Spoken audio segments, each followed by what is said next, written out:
Welcome. We're glad you're here for Rethinking Cultural Philanthropy.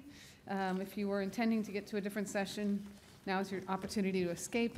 A reminder to address your mobile phones, to fill in your evaluation forms if you'd like to have input into what next year's conference is like. That's a good opportunity for speaking your mind. If you have questions, please wait for the microphone, and we shall begin. I am really pleased. My name is Diane Ragsdale. I am currently a student. I'm studying cultural economics at Erasmus University in Rotterdam and doing research on the American theater. Prior to that, I was working at a private philanthropic foundation in New York City called the Andrew W. Mellon Foundation, where I was in charge of theater and dance grant making. I'm really very pleased to be here and with this distinguished panel. I'm going to quickly give the names of people down the row so that you know who's up here. To my immediate left, Peter Bazalgette, a media consultant and digital media investor. To his left, Erica Wyman, Chief Executive of Northern Stage Newcastle upon Tyne, and also an accomplished director. Marcel Speller, founder, Chief Executive, and funder of LocalGiving.com, which is a social enterprise organization owned by the Community Foundation Network, another organization which she previously owned and on which she is now a trustee. Julia Peyton-Jones, an officer of the Order of the British Empire, and director. That's very impressive to Americans like me. So I feel like I need to stick that in there. And director of the Serpentine Gallery and co-director for exhibitions and programs. They have a new gallery that's opened in Kensington Gardens. I'm sure you know about that. And finally, Ed Whiting, the founder of We Did This, a new arts-only crowdfunding platform for the UK sector. He's also worked in a variety of public sector jobs over the past few years. So this is the panel. Here's the format. I'm going to say just a couple of words to get us started. Then each of our panelists will have the opportunity to speak for a few minutes. But I would say that if there is a burning question after each one, raise your hand, and maybe we can break it up a little bit, because it does become sometimes, I think, a little tedious to just go down the line. And if somebody has something they'd really like to jump in and say, we should make room for that. But more than anything, we want to leave room at the end for discussion, 20, 30 minutes, something like that. We're starting a bit late. I don't know, we haven't been told if we can go a few minutes late, but we'll try to get you out in time for your break. But yes, we can. Okay, we've decided we can. All right, so rethinking cultural philanthropy. What could work here? What probably won't work here, maybe, are some of the things we want to learn about. Clearly, there are huge shifts in the arts. We've heard about a lot of these today. Artistic hierarchies being upended. Gaming is the new theater. I think the lines between commercial and subsidized sectors are not just blurring. I think that we're having a harder and harder time defending why there should be lines. Maybe some people feel the opposite. Maybe we need to defend them harder. The professional and amateur lines are being erased, and maybe that's good, maybe that's not, but it seems to be the way the world's going. So a democratization and an interest in personal creative expression could be good for art schools, but bad for arts organizations as we've historically defined them. Maybe we have to think about that. And I think there are new ideas about philanthropy, right? It's being democratized as well. Crowdfunding certainly is an example of that. But I also think it's interesting, when I was getting into, grant making, as they called it then, it wasn't very sexy. I mean, it was kind of a sleepy field to get into, and I think that with venture philanthropy and crowdfunding and things like this, that there is this new appeal. People want to make a difference. People with pennies, people with millions, and how can we capitalize on that? I think the big question is, will they feel compelled to make a difference in the arts? And if not, why not?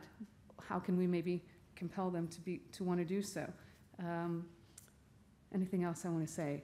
I find this ongoing phrase that's coming up today, we need to communicate, we need to communicate, communicate.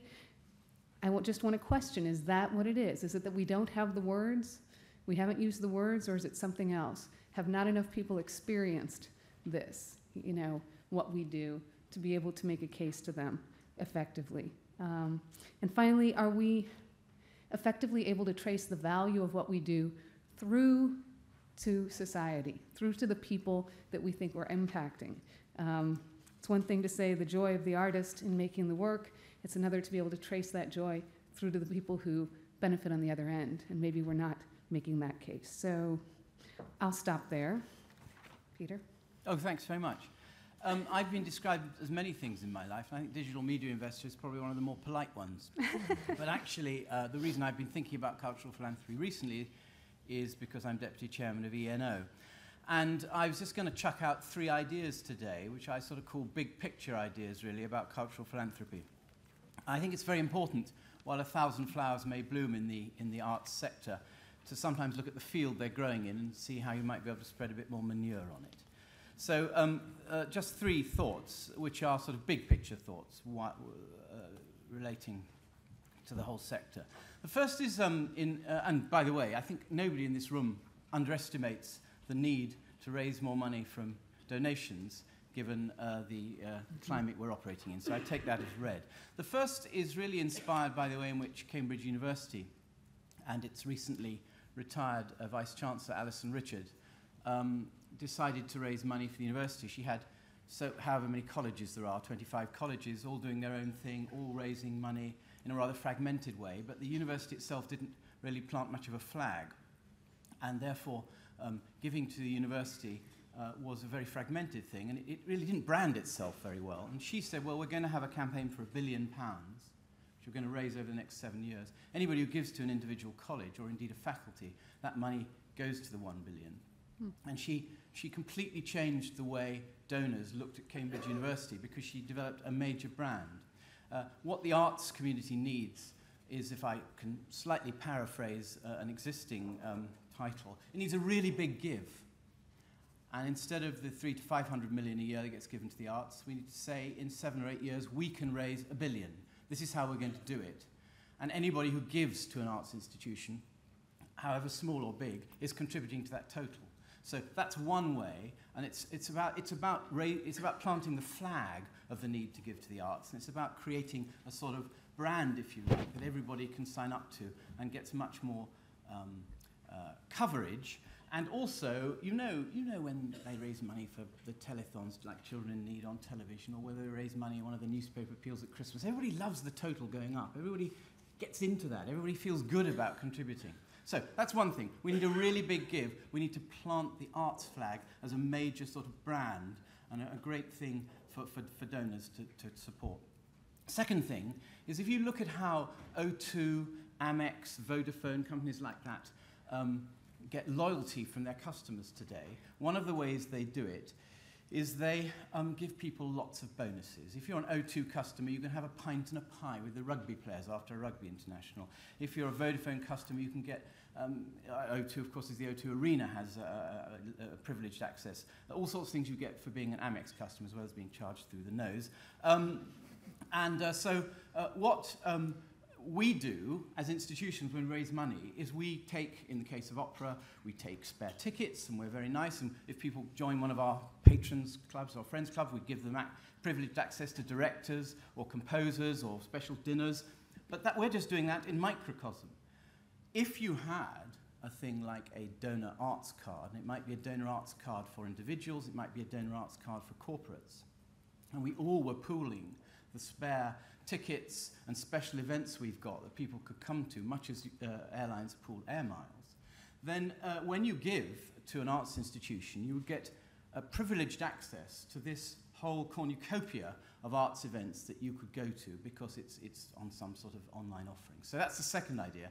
And it's in keeping with my first idea, it's about pulling the whole arts sector together and saying, we have a major offer, and it in no way negates, it supports individuality. It in no way negates individuality, but it supports the field. The third point is, again, about planting a major flag for the arts. 2011 is the year that television's become internet connected in a big way. By the end of the year, half the TVs being sold in the shops are going to be internet enabled. People can now get the internet on their televisions. They can do it, they will be able to do it via YouView. You can do it via Google TV shortly. You can already do it via Xbox, PlayStation, and indeed if you're a Virgin Cable subscriber. Linking the internet to your television screen, the main thing you get entertainment on, is a major opportunity for the arts, because there's been a revolution in the arts in the last 5 years. That is, most arts institutions, big and small, create video and audio content now, which they put on their own websites. I call it public service narrowcasting. It's a major source of public service content. It's got nothing to do with the BBC and Channel 4 and all those other organisations that would like you to think they were the only game in town. Now, with YouView coming along, which is a consortium of Channel 4, ITV, BBC, public service broadcasters who want to plant their own brand on internet-enabled television, I mean, it's going to be how you get iPlayer on Freeview, in essence. With that coming along, we should be having effectively an arts button on YouView. And there, all the content, fantastic digital content that arts institutions are now creating, parallel to whether they're in theatre or whatever they're in, parallel to what they're doing, they're making available on their own websites. That could be a super search machine. I once called it, I think, Boggle, but it doesn't matter what you call it. Call the button Boggle, the Arts Boggle button, and that is another way. So just quickly, those were 3 ways of the whole arts sector raising its game. Thank you. Great, terrific. Erica. Oh, wait, I promised if anybody had a burning question after this first one. Anyone want to jump in? I'm going to go on to the next. Okay. Erica. Fantastically controversial. No. Gosh, that's given me a few things that I have to talk about, so I'm going to still try and be brief. It is true that I'm a theatre director, and I really love running theatres and have done for a long time. So have run 3 theatres for the last 12 years. So what that means is, whilst I do enjoy directing plays, what I have mainly been doing for 12 years is raising money. I just want that to be very clear, anyone who wonders. Whether philanthropy is a new idea, because it certainly isn't. I'm sure there isn't anyone in this room who thinks that, but I am deeply frustrated by the idea that we've just thought that it might be a plan to ask people to give us some money. Deeply frustrated. I've flown disgracefully down from Newcastle this morning because I had a fundraising dinner last night, and actually some of my guests are here, so that's very impressive philanthropy, to be able to do both. So I'm just going to reflect a little bit on my sense of where we're at in terms of philanthropy from the perspective of running a medium-sized organisation, which is what I do now, and doing that in the context of a region which is perhaps thought of as a more difficult place to raise money than the one that I'm sitting in now. And to try and connect that a little bit to some of the things that Peter said, because actually we're doing a couple of those things, which is exciting. We're obviously doing the right thing. The first thing to say about the North East for me is that whilst it's obviously true that the levels of deprivation, social and economic, are extreme and very, very challenging, there is nonetheless a generosity of spirit in that region that was not always my experience working in this one.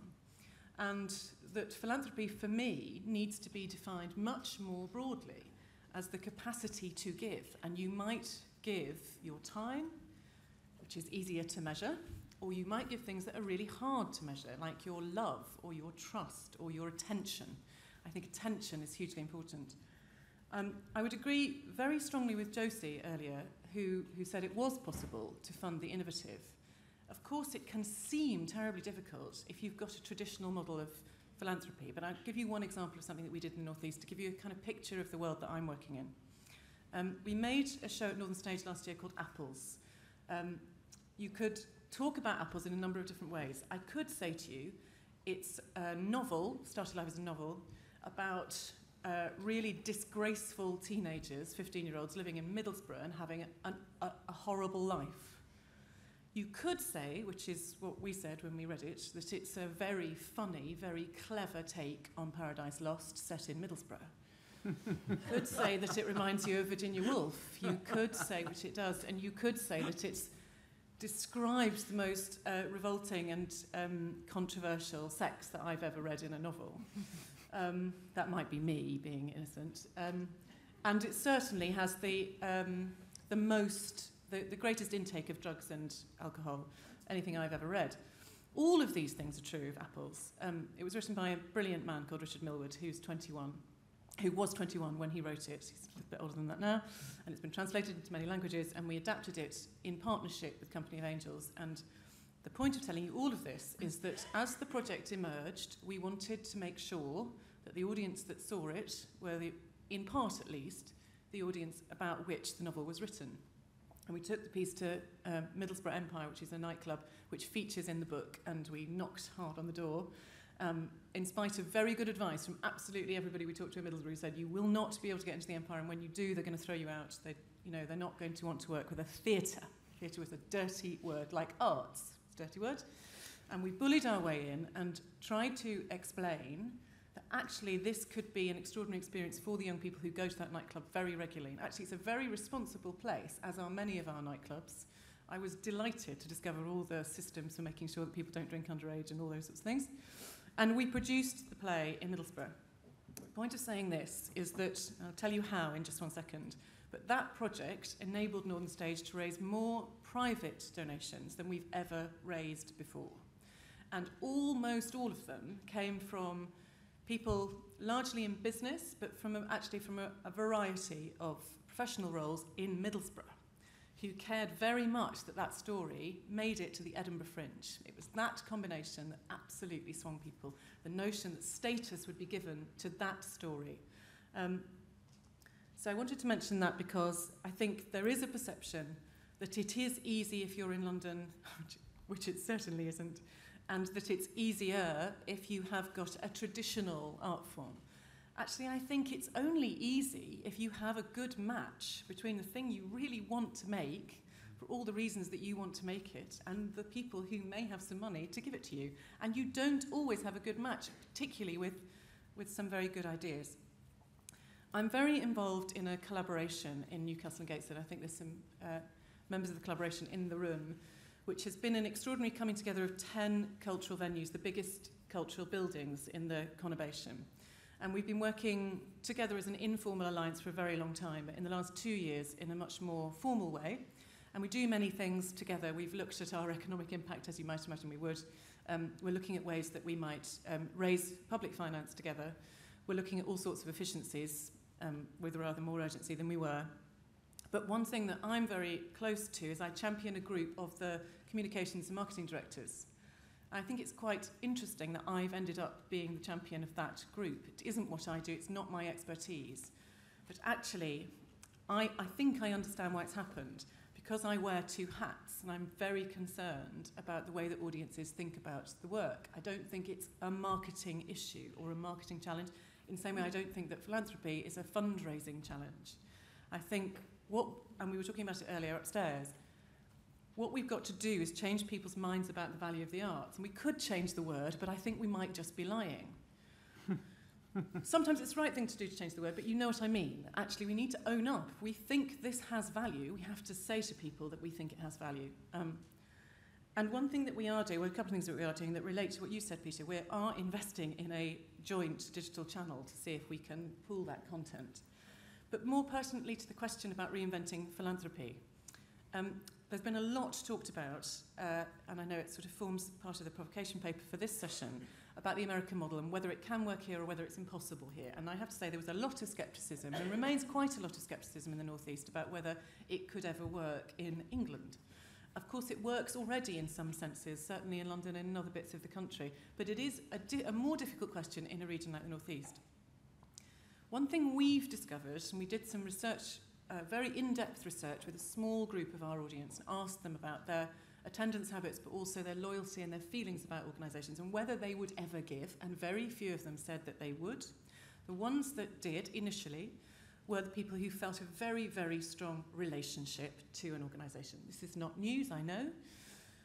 But when we pushed the other people who hadn't thought they would ever give into their reasons for that, they hadn't understood our funding model. And one thing that concerns me very much is that we send a message out there that enormous amounts of public funding go to these things called the arts that none of us really like.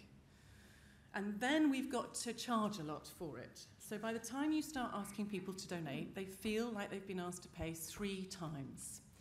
They don't understand we're charities. When you tell them that, that goes some way to changing their minds. But the thing that's been most compelling for me is enabling audiences to understand in what ways we are charities. Just one little real story. Erica, I'm just going to, because we're going to go down the line. Okay. 2 seconds. So one little story to illustrate it. This couple came to visit us as part of the research project, and they have dedicated their lives to working in addiction and working with ex-addicts and working in social care. It had never occurred to them that an arts organisation might have something in common with them. And when they discovered the sort of programmes that we do and lots of other arts organisations do, they felt completely differently about supporting us. I don't think that message is out there. Great. Thank you very much. Marcel. Thank you. I have to leave at 4. Right. Yes. I feel a bit out of my depth here because, or slightly outnumbered, because I have a science degree. I did an MBA. I was a vice president at American Express. I was then an entrepreneur, and now I'm a philanthropist. But I am a patron of the Kinsale Arts Week, which anyone who wants to come to Ireland, a wonderful arts week in Kinsale in July. So that's my only real association with the art. And also, we've heard from 2 speakers who are talking about big and medium. As a founder of localgiving.com, I think small. Local Giving is a website that we're just setting up in conjunction with the community foundations that lets small local charities have a website, enable their own content, manage their own website, and they've all, even if they're small community groups, they've been vetted by the local community foundations, so you know that you're giving money to a real charity.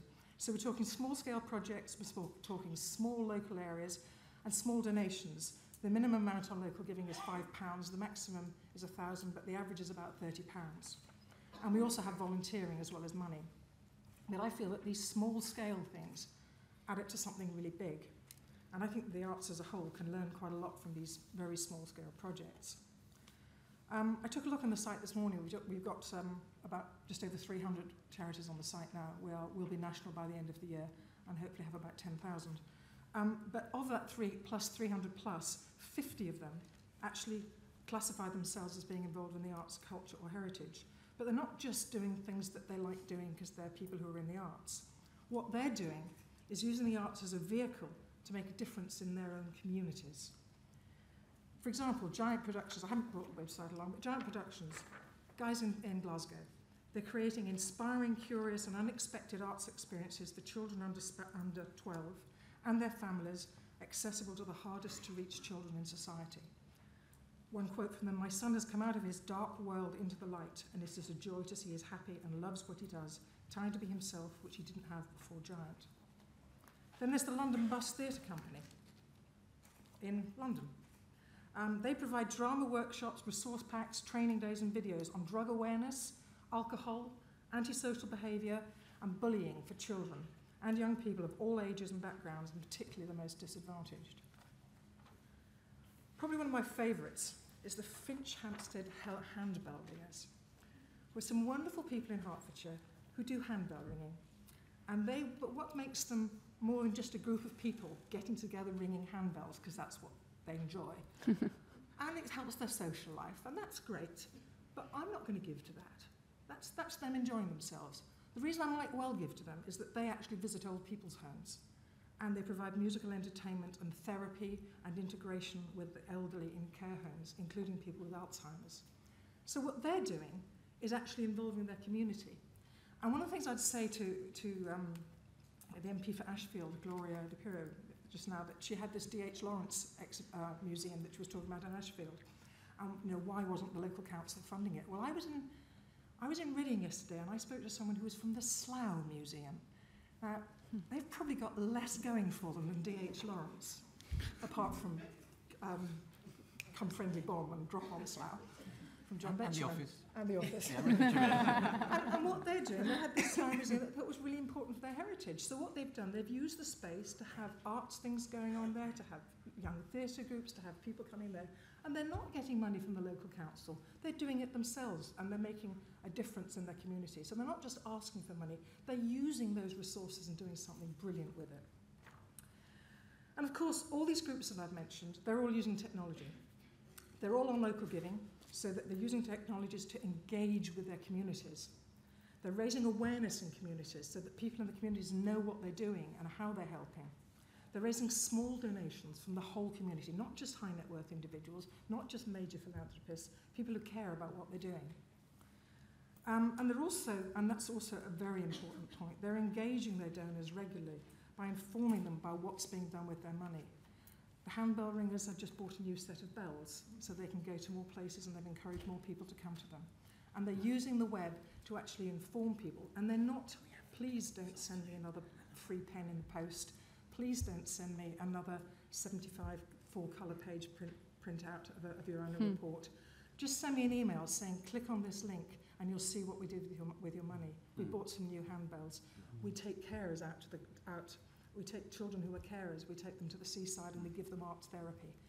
And this is a picture of one of them with all the right allowances for CRB checks.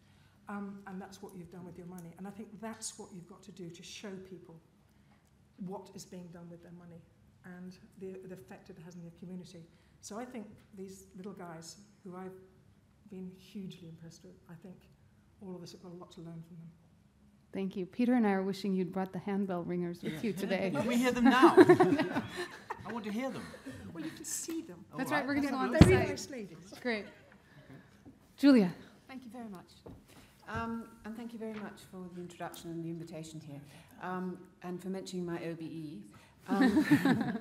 When I got it, my aunt reminded me that it's an ordinary member of the British Empire. There is a higher level, which is a commander, and she repeated it and said, "You're the ordinary one." Grateful though I was. For those of you who don't know what I do, my title's been explained. The Serpentine Gallery is a public gallery in Kensington Gardens. We have 18% of our annual budget from the Arts Council, which we're very grateful for, but we raise £4.2 million every year, and we don't charge admission. We have 5 strands of our programme: education, architecture, design, exhibitions, and public programmes. And we've recently started a major fundraising campaign for the magazine, which we've taken over a license in a building 5 minutes from the Serpentine, which will open in June 2012. In terms of timing, I can't say it was ideal, but in terms of opportunity, it was the first time that this building had come up ever, and we won the license at the end of last year. So fundraising is very much on our minds, but fundraising has always been on our minds because relative to the amount of money that we need to raise, we've always had to fundraise very, very enthusiastically. There are a number of different fundraising models globally, and none of them are perfect. The US generates the most income from sources other than government, and many look to America for inspiration in fundraising. The new emphasis on philanthropy in the UK today, it's the most overused word at the moment in my view, provides us with an opportunity to review the various features of the different models and to cherry pick the aspects that may be most helpful to all of us. Philanthropy is the new buzzword. Indeed, this is the second panel I talked about philanthropy this week. But can we expect philanthropy to be the silver bullet for our funding issues?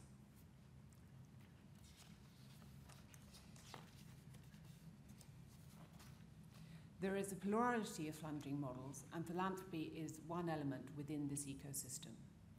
We all know about the cuts to the funding of the arts from government, but business funding to the arts continues to fall in this country. Last year was the 3rd consecutive year that funding from this source fell, with a drop of 11%. And individual giving, philanthropy, fell 4% last year. Indeed, only income from trusts and foundations rose last year by 11%. So what programme is there for us? If we want, or indeed need, to develop individual giving in this country, what aspects of other models can we embrace to do so?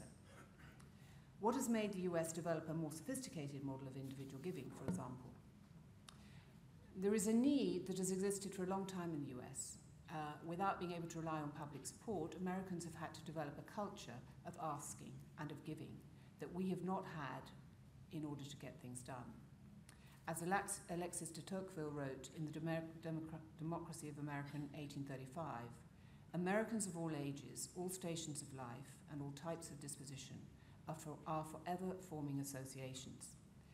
There are not only commercial and industrial associations in which all take part, but others of 1,000 different types: religious, moral, serious, futile, very general and very limited, immensely large and very minute. Forming associations is the most salient aspect of the American model. These high-level volunteers who help realize these visions are the driving force for American philanthropy.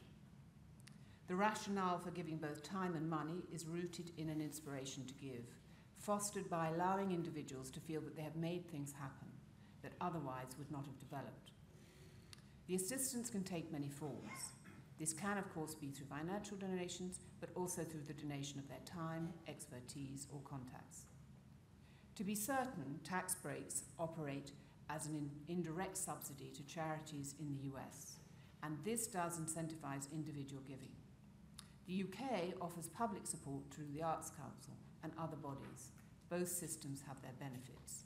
And it was only really this week that I began to write up, when talking about the American model and thinking about this talk, that the contribution that America gives in terms of funding is through the tax breaks, and we don't have them, but we have Arts Council in England and many other funding bodies. So it is, I suspect, when you add it all up, they more or less cancel each other out. We're exceptionally fortunate to have systems already in place to recognise donors, in particular the honours system, and can further develop them and the associated reasons people have for giving. Likewise, public and private partnerships have an enormous potential and can be leveraged to create entities where the whole is greater than the sum of their parts, from both a funding perspective and an operational one. This is something we've done with our Pavilion Lawn project every year for the past decade, bringing the world's greatest architects to UK to build a temporary structure which is funded through in-kind support, individual donations, sponsorship, grants and public money. We are also, in the summer, estate agents because we sell the structure, which goes towards making up the economic model that operates. To build, I must say, a break-even budget at the end of the day. It must be possible to build strong communities wherever we are in the country. Any audience has a potential for becoming a community of supporters. Indeed, no matter how small an institution's audience, a community of supporters can be formed. If you have 2 people who come to see something, that's already a group. And from that group, there is possible to develop the passion and the commitment, and therefore money, to continue to support that area of work. Our audiences are the supporters that we must develop, first by bringing them into the fold, and then by offering them the opportunity to engage. This is as true for the Tate as it is for the Serpentine, and even the smallest arts organisations. There is an immense potential for us to grow the size of philanthropic pie. 60% of the UK's biggest donors, those giving more than £100 a month, have incomes of less than £26,000 a year. This is a very, very, very sobering figure. It's also an inspiring one. And so I don't think any of us can possibly say that the reason we can't raise money is because we are in a community which is not well-resourced, well-funded. Working together, the philanthropic sector and government can encourage this incentive to give and create the conditions in which charity is the most prevalent by fostering recognition and helping to set an inspirational tone. If we recognise that the arts are fundamental to our nation and treat them as such, at the level of the individual, the community and the national level, we will find new ways of bridging our funding gaps. Thank you very much. Ed? Thank you.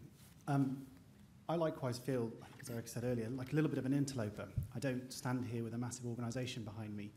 We did this, .org.uk launched about 2.5 weeks ago off the back of my savings with myself and 3 other colleagues.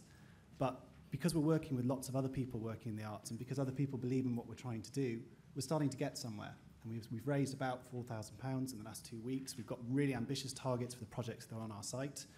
The theory behind We Did This is very simple. Arts projects go up on our site with a defined funding goal and rewards attached to each piece of funding.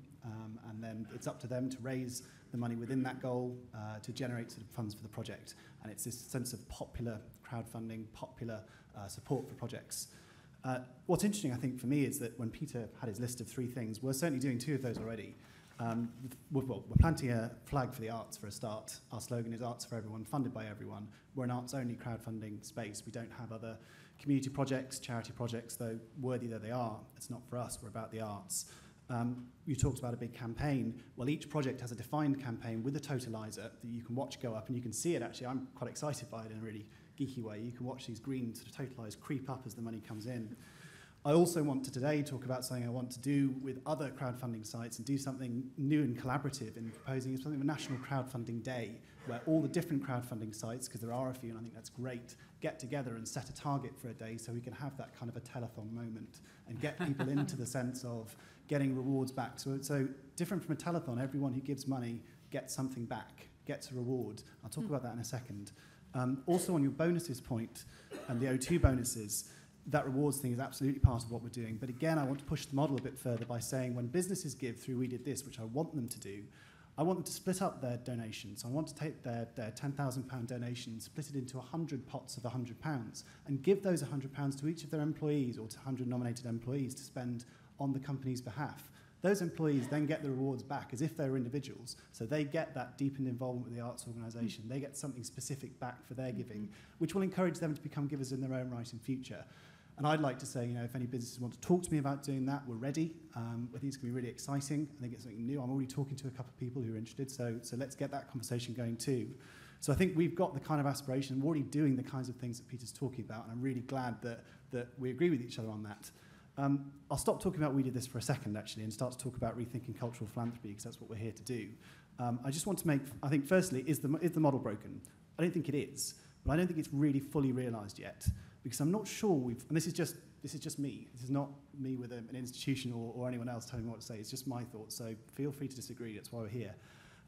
Firstly, the full value of the art and the offer of involvement that arts organisations can make hasn't necessarily been fully realised in the way that arts organisations do fundraising.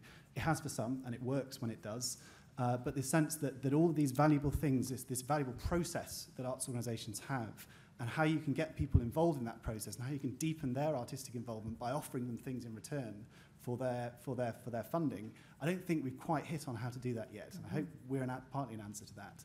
The other thing is, I'm not sure we've made sort of the full use of the societal impact that we'll get if we have sets of audiences that we've all talked about actually so far who have given money to arts organisations. People who've already said prior to a production, I believe in what you're doing, so much so that I'm going to give you £30 and get something back and have a relationship with you as an organisation. I think the opportunity when we start getting that is enormous. And I think actually that we can do something about building sets of committed audiences who become flag wavers for the arts and flag wavers for individual projects, so that by the time they sit down and watch that theatre production, they've already decided that they believe in the organisation, they're already a supporter, an active supporter, and they're already going to bring their friends. So it's kind of building on what's happening already, but I think it's pushing it into a slightly new space. I'd like to very briefly make 5 suggestions, and I'm going to keep them short, about how I think philanthropy could develop in the future and why it can develop in the future. Firstly, I think giving to art isn't necessarily quite like giving to a charity, because I think there's something that arts organisations can give back that deepens the impact of the art. And so I think that's for us why we're an arts-only space, that we're not trying to get a theatre to compete with a hospital, because if I have those two things in front of me, there's a very different emotional sort of process going on in my head, and I'm probably going to give to that hospital quite a lot. But actually, the arts ask is a very different one.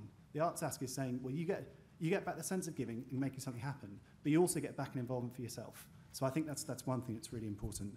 The second thing that must happen, I think, is the alignment of mission, models, and money. And that's a little plug for the MMM network, who I'm sort of involved in curating the idea a bit. And that's saying this will only work if you're able to bring this money raising and make it part of a model that is aligned to your mission. So this is what I mean when I say give rewards that allow people to experience and deepen their involvement with the art. If you do that, you can make fundraising part of your core business in a way that sometimes I'm not sure it feels that way. Third bit, art innovation is exciting.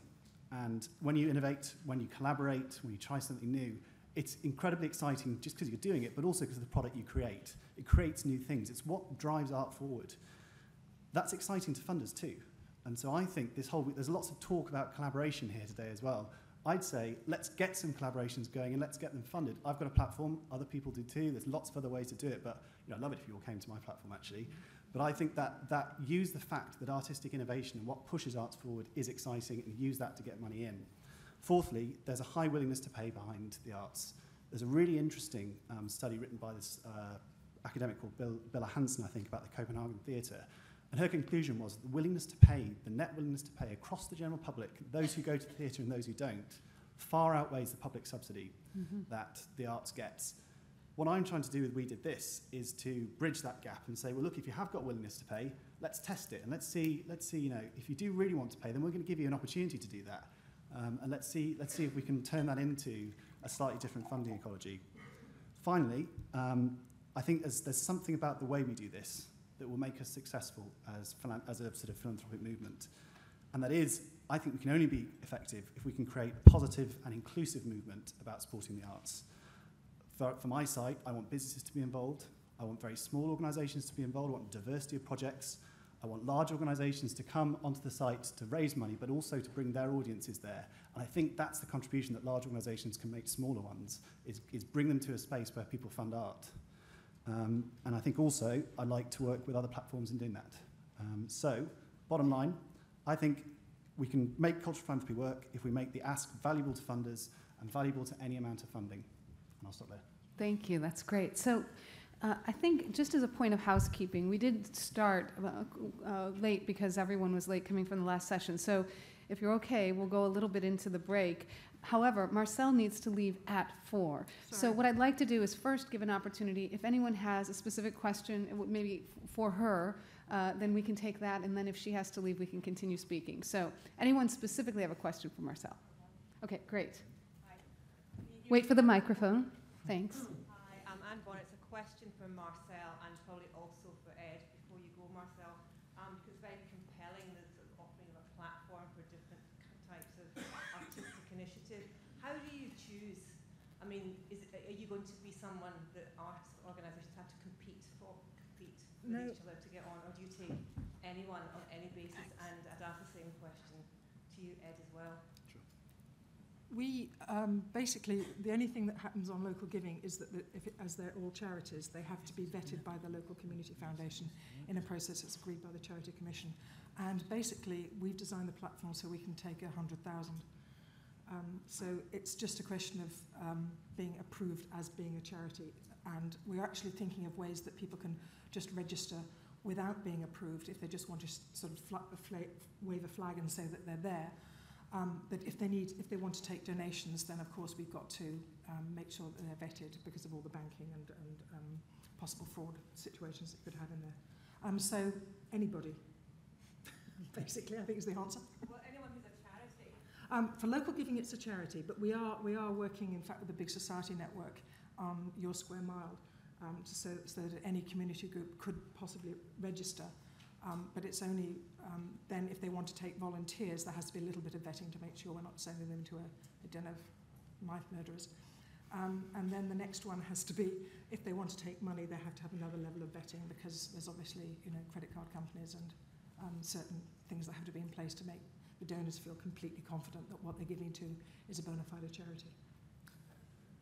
And for us, very briefly, we're going to put in place a peer review panel. And their job is going to be not necessarily to say yes or no to arts organisations, though if we are besieged, I hope we will be, by arts organisations wanting to run projects with us, their role is more to say, have you thought about this? Have you thought about, can you reach out to your supporters, tell me how you're going to do that, so that the quality of the arts projects on the site will be very high, and also the way that they're reaching out and building their networks is also going to be sort of, there's going to be discussion about that before they get onto the site. So we are going to curate the site a little bit. We want to make sure it's full of really exciting art. We're going to set a cap at some point, but I don't know when that's going to be quite yet, because I want to see how it looks and see how it's feeling and see how it's being used. We don't want to have 50,000 projects on the site, but I don't think that's going to happen this week or next. So the plan is let's get to about 100 projects and see how the ecology looks. Let's say the main thing for us is that peer review panel. Yes, in the back.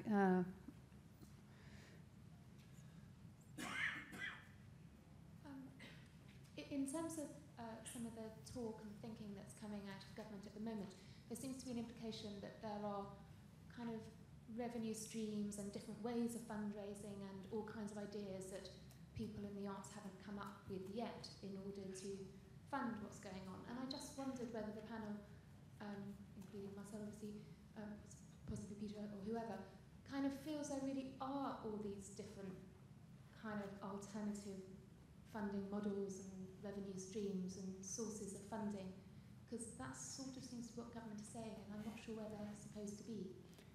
Marcel, why don't we let you speak, and then you can go, and then we can leave it open to others. I truly believe there are.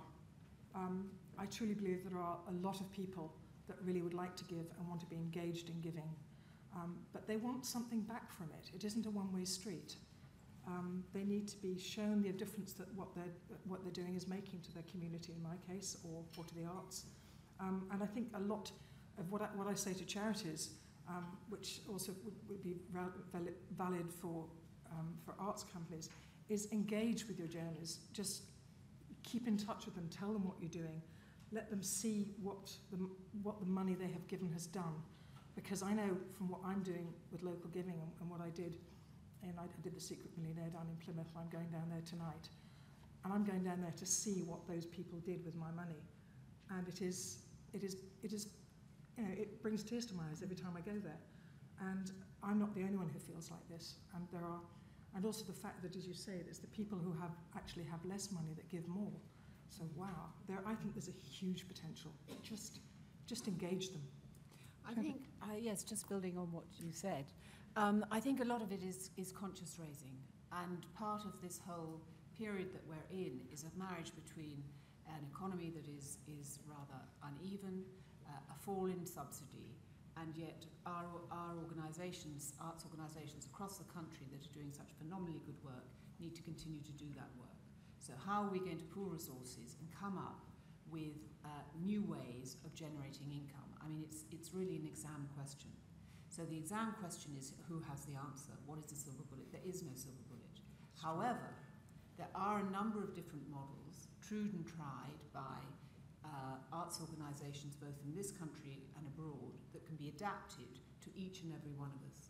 So I would say this is an extraordinary a period for learning. And one of the things that came up with a panel that I was on late last week, Will Gompert suggested that actually we should all be twinned with organisations who are doing perhaps a little better than us in terms of fundraising.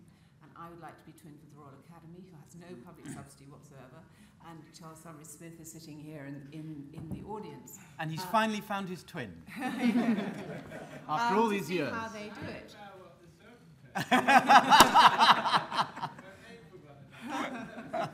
But you know, actually, one of the things about this period, which none of us would have asked for, is that it does make us, we have to look at it, I think, in the most constructive sense, as really trying to pull rabbits out of the hat and create new models that are going to hold us in very good stead for the future. Peter, did you want to weigh in? Thank you so much, Marcel. Thank you. Sorry if I have to leave. Sure.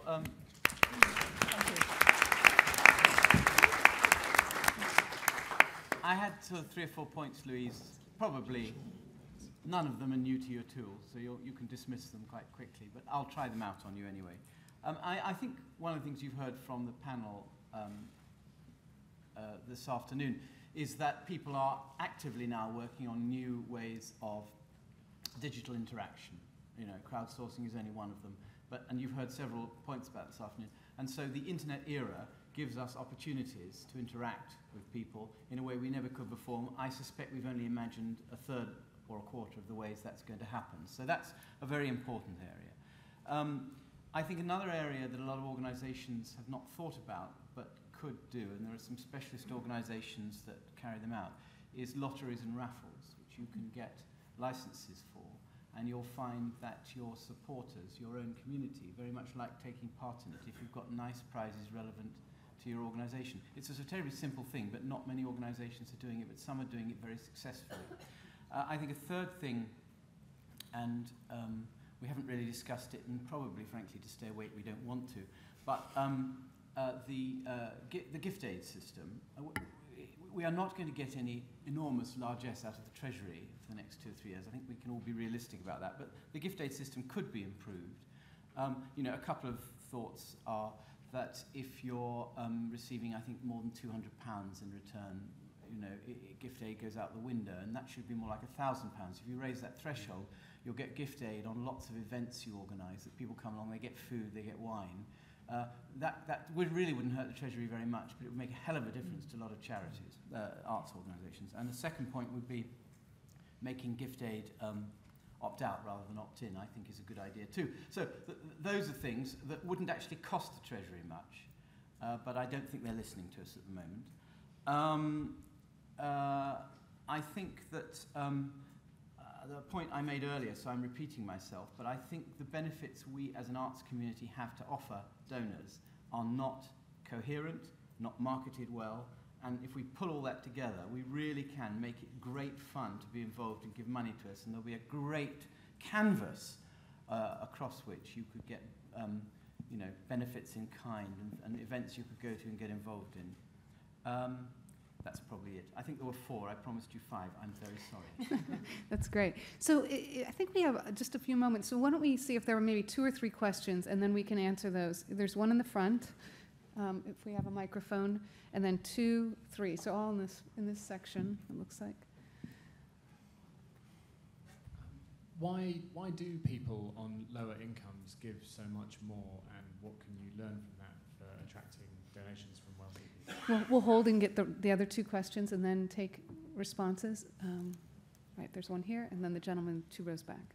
It's partly a question, partly an observation. I completely agree with everything that Erica was saying about the different ways in which people are philanthropists, and we shouldn't just think about money. Mm-hmm. But actually what we've found, and it'd be great if we could find a way to develop this, is that people who have serious money, it's actually their influence which is as important as their serious money. Yeah. And we've found that there aren't that many incredibly wealthy people in Nottingham, but the couple that there are have done all sorts of things like stopping us getting local authority funding cuts because they have this influence.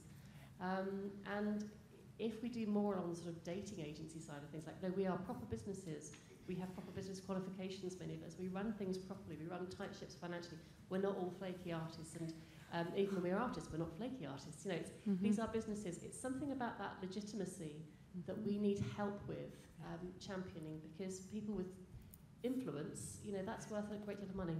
Great. And if you wouldn't mind passing the mic back.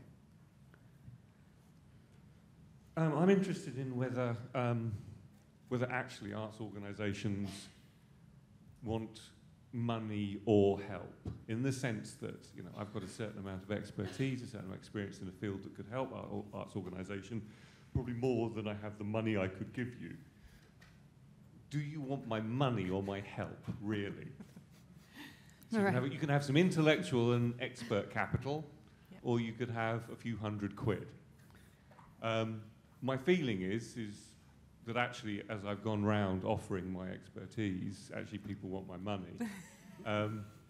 So is philanthropy actually, is it about the dough, or is there a place where people who have expertise can go somewhere and say, I'm willing to give you this for free, and it's worth X amount in my day rate, which is far more than I could give elsewhere in another form. Great, thank you. So we had 3 questions. Why do those who have less give more? How do we deal with this perception perhaps of illegitimacy in the arts and trying to access some people? And do you really want my help or really just my money? So, Julia, do you want to weigh in? Can I start? I mean, one of the things about giving and philanthropy is that there are a number of different models. It's not one model. People who are on boards give their time. That is a kind of philanthropic gesture. They give their expertise, they give the resources of their company, and they also give money. The idea of philanthropy is endless as a concept, and it's the job of the arts organisation to really see how they can match the needs of the organisation with the people who could give.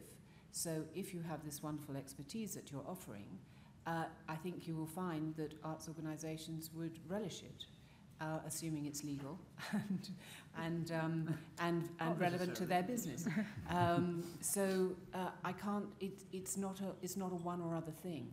And one of the things it is true to say that we rely on a massive portfolio of different kinds of assistance. One of the things about thinking about the American model, because they are more successful than us, and if you have to look at a country, they raise more money than any other country that I can think of, but maybe somebody else knows better, in which case do tell me, is that there is a passion about and a commitment about getting things done. There's a sort of can-doism that is about a kind of support, and it doesn't need to be money, but money very often plays a major part. But it's also about being involved in the institution or the endeavour. And that kind of feeling that people get through association with a project or an initiative is really what binds them to the cause. And it is the cause that attracts people. And so if I had to really identify what it is at the Serpentine that we try and do, it is to attract people to our way of thinking and embrace them as part of the family and then keep them as part of the family. Once they're part of the family, they're part of us, and our success is their success and our disappointments are theirs also. And you have a band a band of people that are with you. And that is a very different kind of endeavour to this idea of just writing a cheque. Most people just don't want to write a cheque. They want something more, and the more is about involvement. Thank you. Did you want to weigh in, Erica? Yeah, just very briefly. Just on Stephanie's point about legitimacy, I was thinking earlier about the question, is there more money out there? And I suspect it's absolutely true that there are lots of new and other ways that we can raise money. I couldn't agree more. But we have been doing this for a very long time, just to say it again, forgive me. And I don't think, and again, I'm sure lots of you have heard this already, that it can replace the kind of money we need from the sources that are currently challenged. But there is another example of twinning, which I think speaks to legitimacy. We've been working with Waitrose in Newcastle, and Waitrose got a scheme nationwide about giving people tokens that you put into your charitable boxes, and actually it's very rare for them to include an arts organisation, and they're doing that quite specifically as a kind of test with us in Newcastle. And of course we are always third, but we're third. Third instead of 23rd or 33rd. So actually twinning with private sector organisations who can also lend that legitimacy and that influence, I think, is enormously important. And just on the question about money or help, definitely both, but it is more likely that we are offered a surfeit of help than a surfeit of money. That's a good answer. You know, listening to this today, I read an article probably, a couple years ago in the Stanford Social Innovation Review that said that there was enormous turnover among volunteers in nonprofit organizations, and the large reason was they felt underutilized. So they would sign up, and after a year of not really being used, they went away.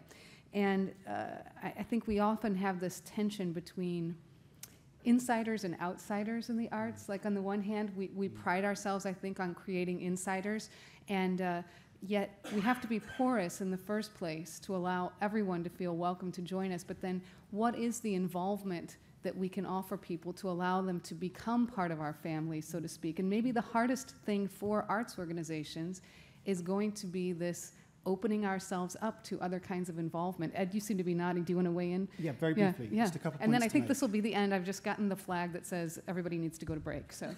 Okay, on the involvement thing, this builds on what arts organisations do at the minute, and it takes, I think, the point about the Serpentine. It's got to make it bigger. I'm really worried about arts organisations that have a coterie of givers who might give a lot of money, because they're going to get older, and then eventually they'll stop giving. And so you need to keep on, it's a question is how do you keep on reaching? How do you broaden that sense? I think the things that you can give people are around, just access to exhibitions. The reason I set up We Did This is because I sit in my Islington house and I don't really want to join a friends scheme because I feel like nobody when I'm doing that. I've got an enormous ego, so I'd like to give a reward that I get something back from. So, and I don't have a lot of money, so I can't afford to give 15 grand to someone. So, for me, it was kind of satisfying my own personal urge. I think a lot of people have that urge, though. Mm-hmm. So I'd say what you can give is a heck of a lot, and it's kind of, you have to be bold enough to say what we give to our big givers. We need to find a way of scaling that, of dealing with that, and giving that same involvement and excitement to the smaller givers, because they may one day then become larger givers themselves, and that's critical. Can I also answer one more, not answer, but remark on one point made earlier, why do the poor give so much? I'd like to see the statistics. If that is the case, then we should all be incredibly humbled by that. Yes. And I think we should all think about, I tweeted earlier, there's 400 people here, we could raise, if everyone gave £30, we could raise however much, £12,000 or something, which would do a hell of a lot for the projects on our site and the organisations on our site. There are, 600 politicians in Westminster. If they all personally gave £30, that starts to be real money. This whole thing about culture of giving, just do it. It's not a lot of money to do stuff on our site. There's loads of other ways you could do it too. But I'd say it's just getting off your backside and getting just little bits of money being given. Because if the poorer, lower income groups are giving more, then that is a massive kind of wake-up call, and we need to deal with that by becoming not just arts organisations and arts people, but people as well, and people who can fund arts ourselves. Great. And I'll stop there. Thanks so much. Thank you to my panelists. Thank you all for letting us take your break here.